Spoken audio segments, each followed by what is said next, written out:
couple of years down the road, you're hanging out. You're booked to do a show. What kind of show? It's like a variety show. There's like stand up. There's like a jug band playing. Are they good? They fucking rule.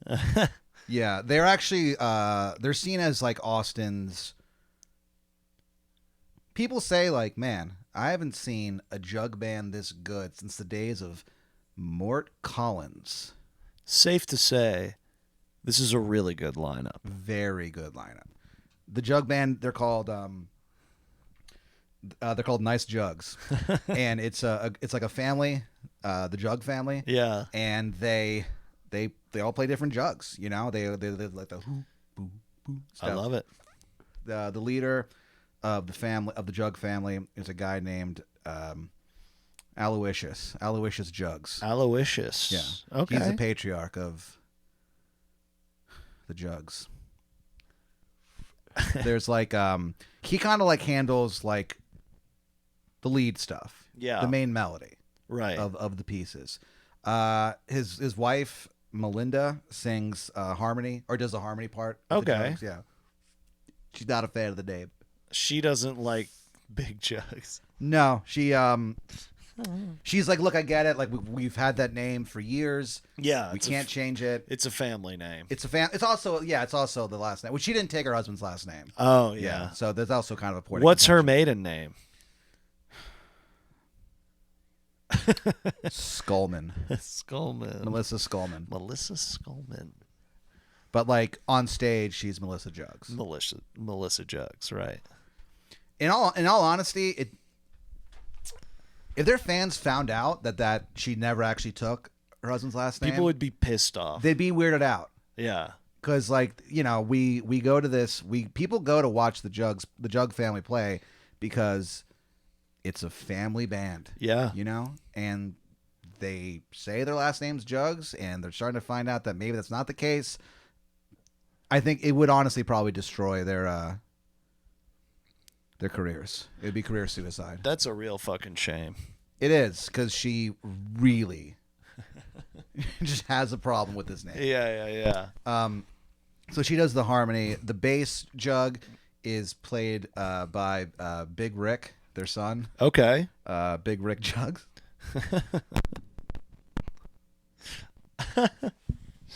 And then the roadie is their stepdaughter. Yeah. It's never made exactly clear because they both refer to her as their stepdaughter. Right. So it's never really made clear who's the actual parent and who's like the biological parent and who's not. Right. You know, no one asks, but like it's a little confusing.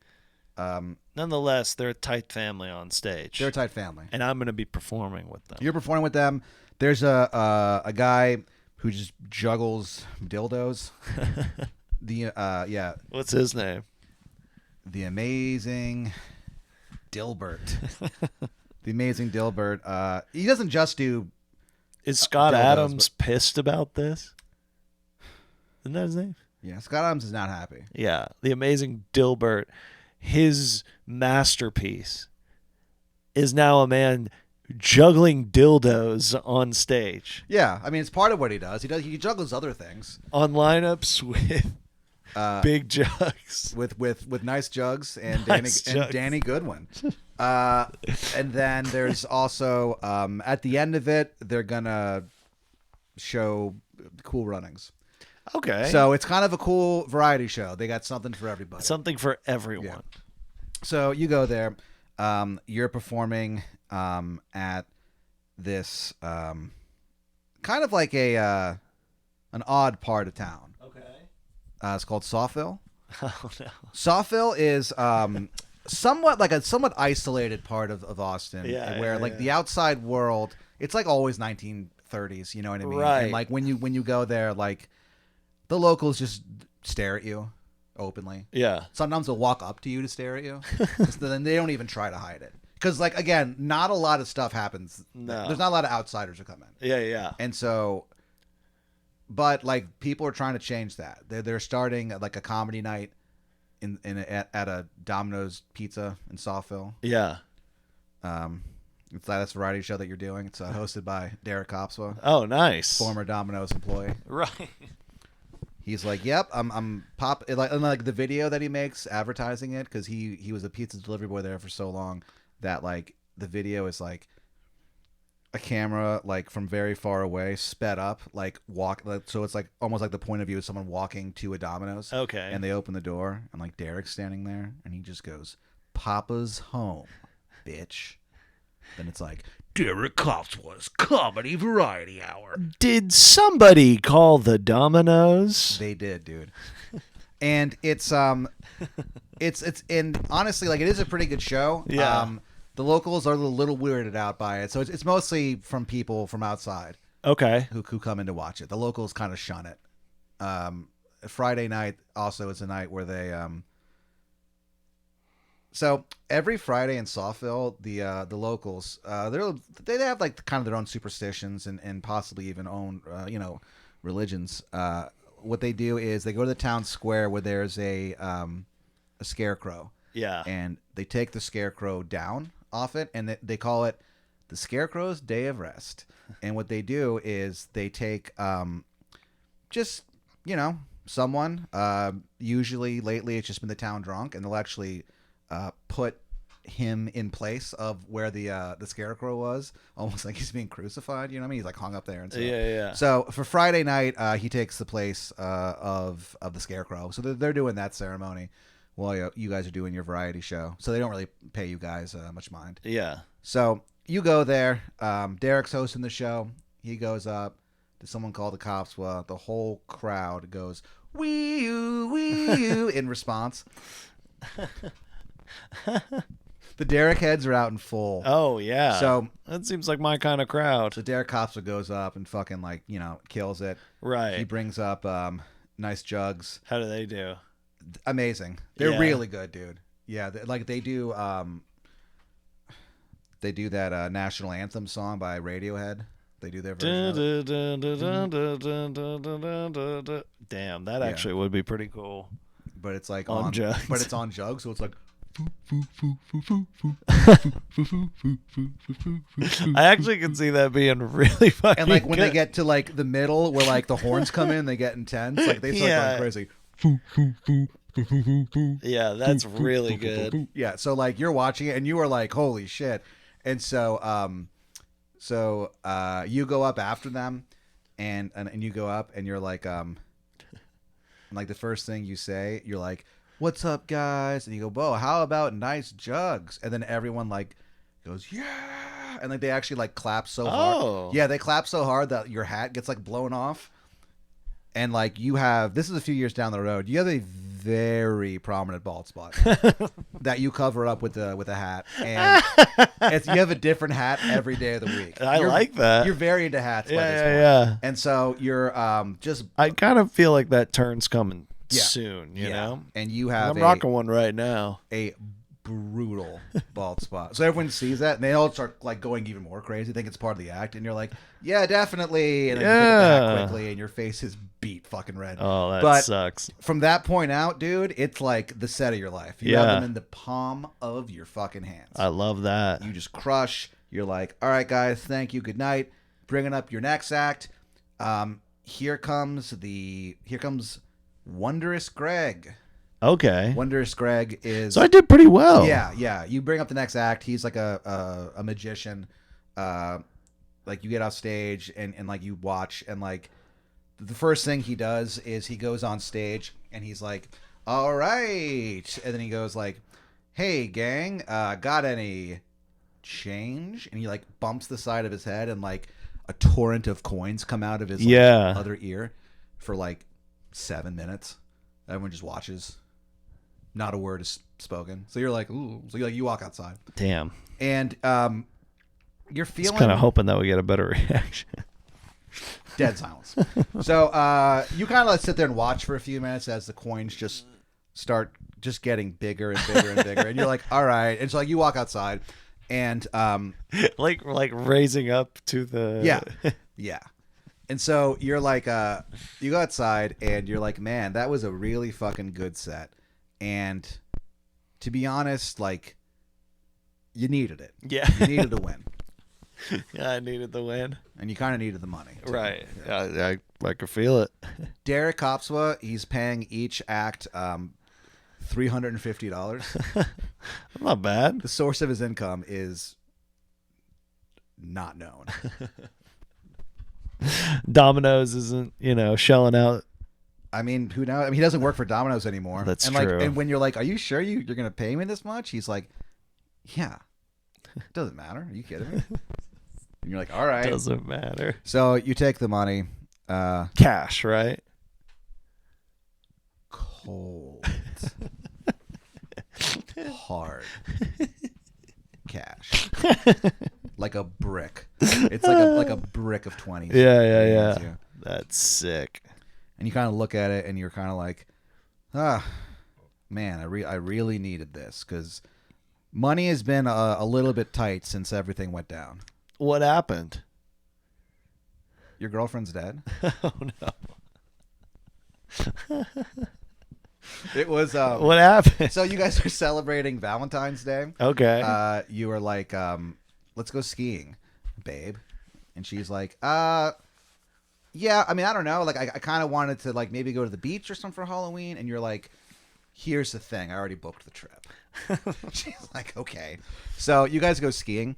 And you go to, like, are you much of a skier? No, I've never skied before in my life, actually. So you're kind of like, look, She sometimes has. Yeah, and that's the thing. So that's why you got the trip for her because you're like, but babe, I thought you loved to ski, and she's like, yeah, I do, but like, do you know how to ski? And you're like, definitely. You just lie. Yeah. So you take her skiing, and you guys like you think you're gonna go to like the beginner slope or whatever because you're like, yeah, I just gotta get find my sea legs or whatever.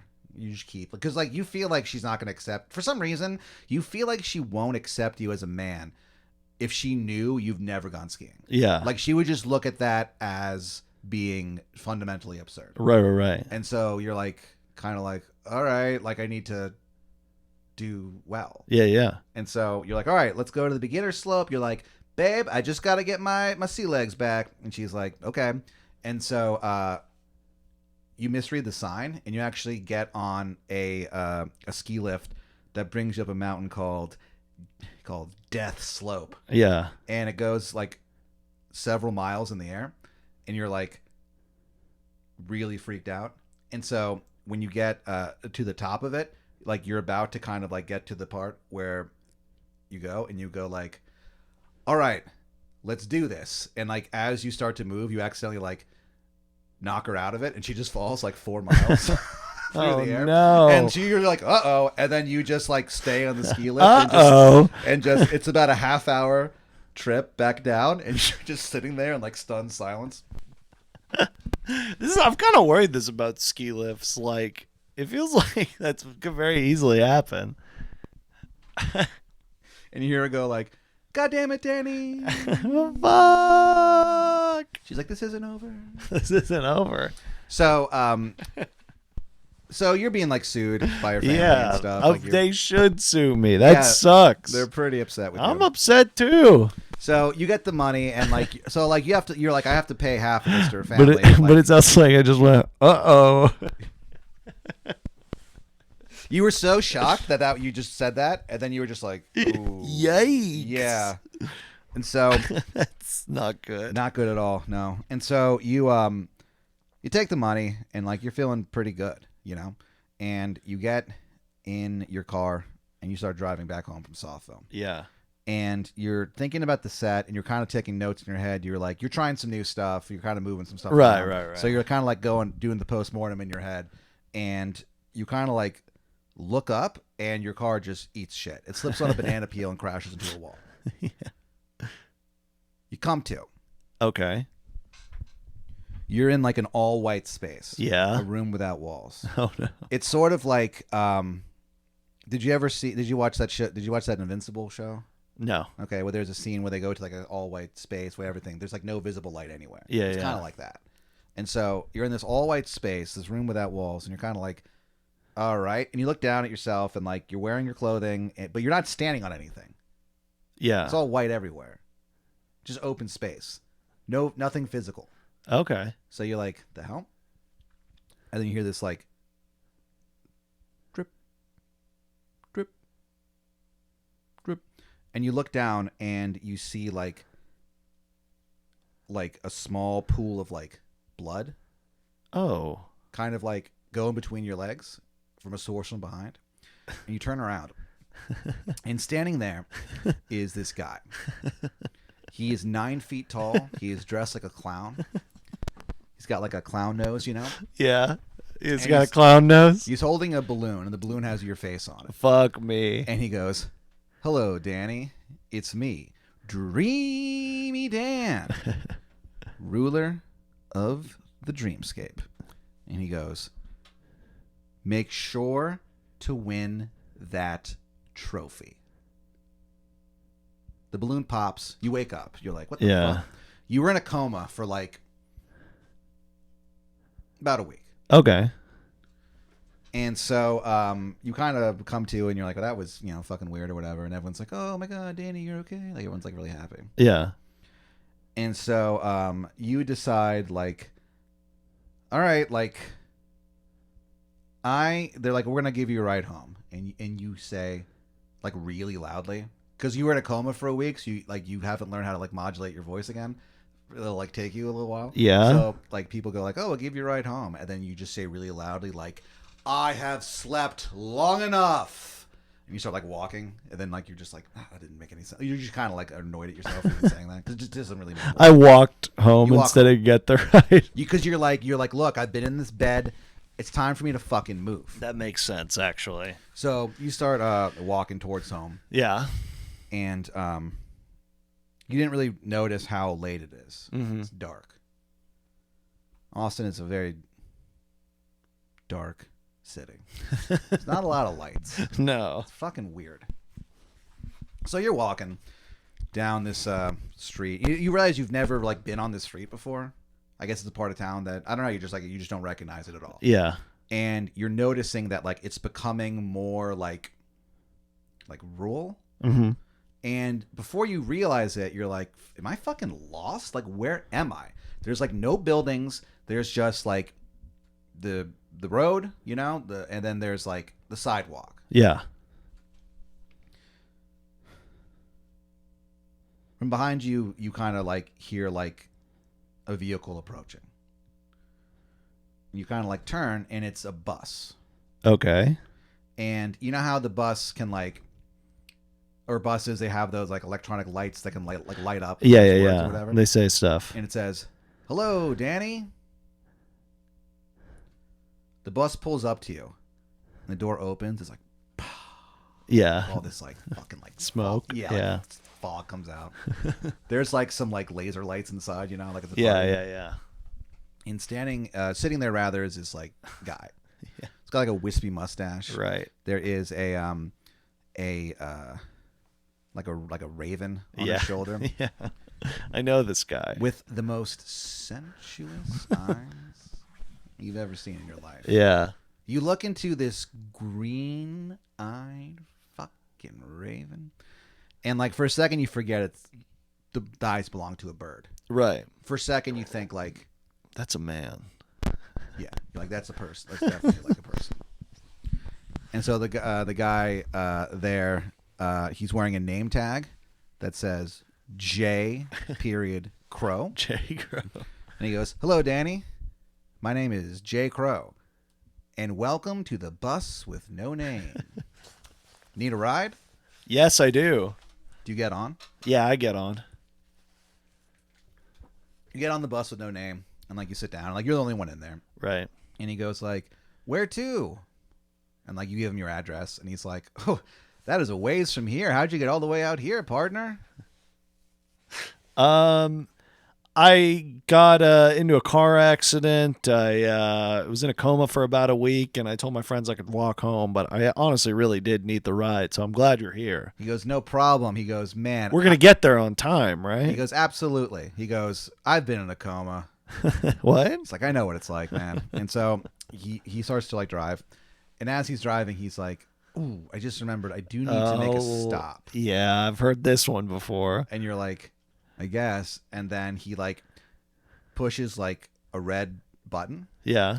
And like as he pushes it, that raven like looks at you. Yeah. Cranes its neck like 180 degrees backwards. Oh my God. Like birds can do, or Yeah. some of them can do. And he kind of like looks at you.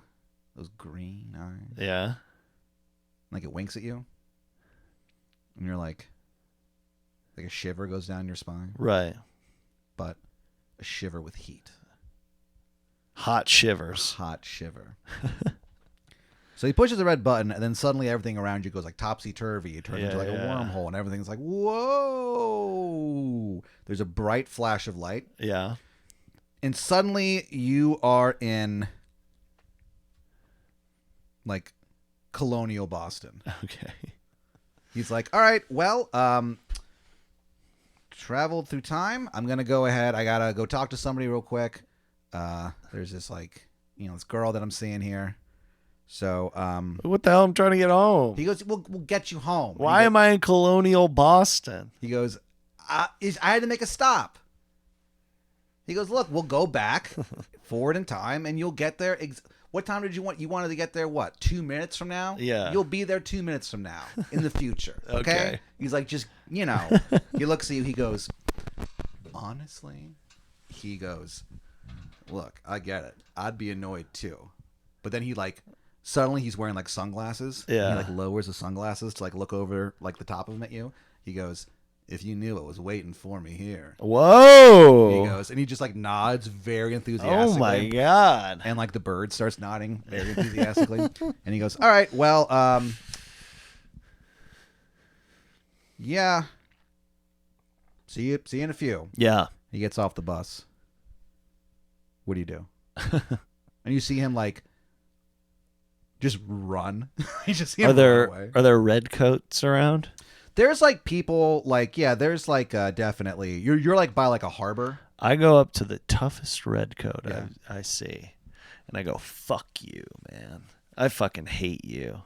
And he kind of like looks at you. He's this guy who has like, he's like wearing, he's got the red coat shit on. He actually has like one of those old style, you know how like the British Royal Guards or whatever have those like hats or whatever. Yeah. All the red coats are wearing those hats. Yeah. And you're like, that's fucking weird. And he looks at you and he goes, and he's like, well, so is then?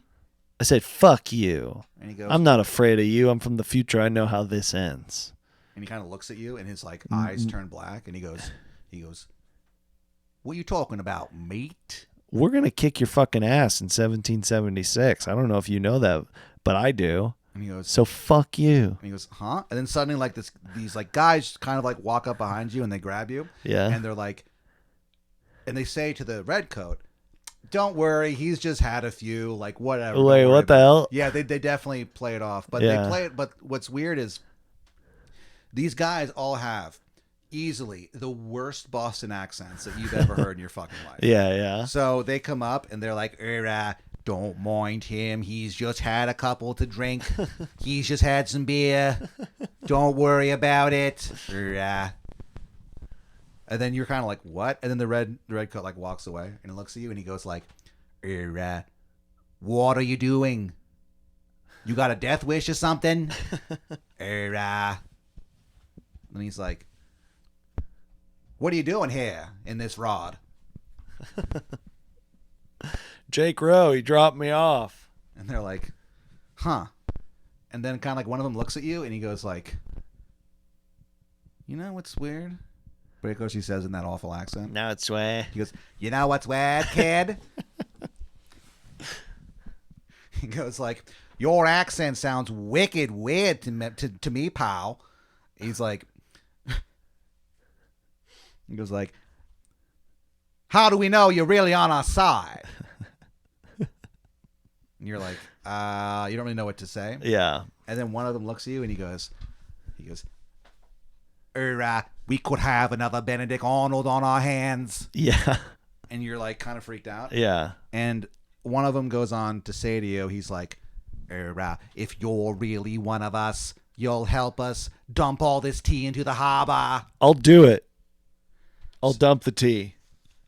So you guys like kind of like creep together towards like the British ship or whatever, and you Yeah. start like throwing all like the tea into like the water Yeah. or whatever. And then after you're done, they're like Danny's one of us. Yes. He's one of the good ones.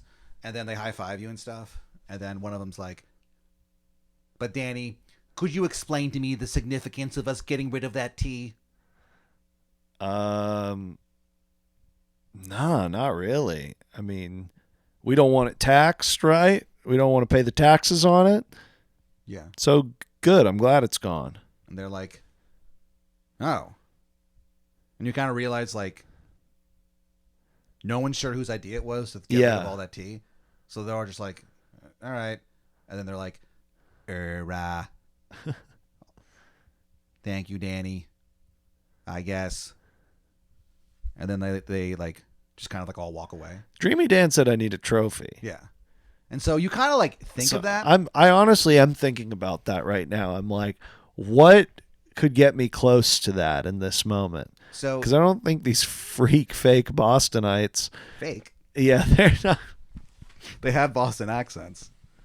He said the worst Boston accent. Well, you've I ever mean, like seen. it just sounds awful. Like it's like colonial awful. Yeah, it just sounds terrible. Yeah, and so I thought it was like unconvincing. Oh no, like they were trying to trick me. It just sounded awful. Okay. Just like and like when you hear those Boston accents, yeah, you just think of every like towny piece of shit from Boston that you've ever met in your life. Yeah, just someone proud of shit. You know what I mean? Yeah. Like just someone like that. And so you're kind of like thinking about that and how kind of odd it is, and you kind of pass by a metalworking store. Do you go in? Of course I go in. You go in. There's a guy working there, and he's like, "See anything you like, pal?" They all have just awful accents. Yeah. And so you kind of are like looking around, and you see in front of you is like an artisanal trophy. I need it. It's like a kid playing soccer. I'm not fucking leaving without that thing. Yeah. And so like you say that to him. Yeah. Hey, buddy, I'm not leaving without that fucking thing. And he kind of looks at it and he just goes, like, that was my trophy, but I'll give it up to you for $1.25. I'll do it. That means a lot to him. In fact, I'll give him $2. So you give him $2 and he kind of like looks at it and his like hand trembles and he's like, and so he's like, "Take it and get out of my sight." Sweet. And so you're kind of like weirded out. And as you walk away, he goes, "Hey." And you turn and look at him. And he goes like, "I can see your soul, you know." What? And the door closes. And No. you're like, "All right." And so you walk back to, you see like Jay Crow standing by the bus and he sees you and kind of goes like, "What the fuck?" Like kind of gives a "what the fuck" look. Right. So you kind of walk over. You take your time just because you're like, "Fuck this guy." Yeah, fuck this guy. Why he dropped me off in colonial Boston? I can fucking take as long as I want. Yeah. Fuck Jake Rowe. To have a threesome. Fuck Jake Rowe. Yeah. So he kind of looks at you and he's like, "What the fuck, dude?" And you're like, and he goes, "You bought it like a trophy?" Yeah, and I needed it. Dreamy Dan. And he goes like, "Okay." He's like, "I don't know what that means, but whatever." And so you get back onto the bus with no name, and he pushes the red button. Everything kind of goes like, weird. And there's like a flash of light, and you're in front of your apartment. Yeah. And he looks at you and he goes, "Well, thanks for riding the bus with no name." Thank you, Jake Rowe. He goes, "It's one of the shorter trips we've ever been on, actually." Yeah. He goes, "Yep, I am what you call a minute man." And he just like smiles and like, "Oh, he was fucking. I forgot." And then the raven on his shoulder, Esmeralda Octagon, she like laughs too. It's like a girl, it turns out, that can turn into a human by the light of the moon. Right. And so you're like, "All right, see you later." And he goes, "Don't be a stranger." And you're like, "Whatever." And you kind of get off and you walk into your apartment and you're fucking tired, dude. Yeah, seriously. You crawl into bed. Do you bring the trophy into bed with you? Of course I do. You bring it into bed with you and you kind of hold on to it. And you're like, man, this trophy just feels right. Yeah. As you hold on to it, as you kind of drift away into like slumber, Yeah. you're back in the room without walls. Room without walls. All white space, everything. Dreamy Dan standing there. Okay. And he goes, hello, Danny. It's me, Dreamy Dan. Ruler of the dreamscape. And he goes, where's the trophy? Oh, it's right here. Do I not have it with me? No. You're just standing there. What? And It he was in goes- bed with me. And he goes, the fuck? I thought I told you to get me a trophy. I got it, dude. I got it. I'm sleeping with it right now. And he goes, you dumb son of a bitch. Yeah. And then like he just kind of like walks away. I'm like, what? And from behind you, you hear like a faint like sound. What the hell's that sound? You turn around, and in front of you is this gigantic like fly. Oh. And it's making a like noise, and Yeah. it's so fucking loud. Yeah. That you're like, how could that, even with the size of this thing, how could that be one fly? Oh and then my you God. realize it's not one fly. It's like a billion flies that all make up the shape of it. Yeah. And when it speaks to you, it has the voice of like a child. Right. And it goes, hello, Danny. And he goes, I'm Beelzebub. You really should have bought that trophy. And then he chews on you I for did. 10,000 years. No! Fuck me. He just takes you into that gaping maw of his. And as he chews on you for 10,000 years, you're just like, you're alive for all of it. Yeah. And you're just getting like chewed and chewed and chewed. And then like right as he swallows, for you to be, what do you call it, digested for the next like millennium. Or Yeah. whatever, you hear, just in the background, you hear Dreamy Dan go, oh, there's a trophy. And then you die. Damn. I thought I did a lot of stuff that, you know, I even did well. You single-handedly I ate shit. you caused the Boston Tea Party. to Yeah, happen. that was the longest delay for an eat shit. You know, like it takes 26 minutes in The Departed to like say the name of the movie. Yeah. It was like that kind of. Yeah, it was a lot like that. So you're just in this like otherworldly dimension being digested. God, that sucks. Well, Dreamy Dan got the trophy at least. Well, I'm glad he found it. Fuck Dreamy Dan. And fuck Jake Crow.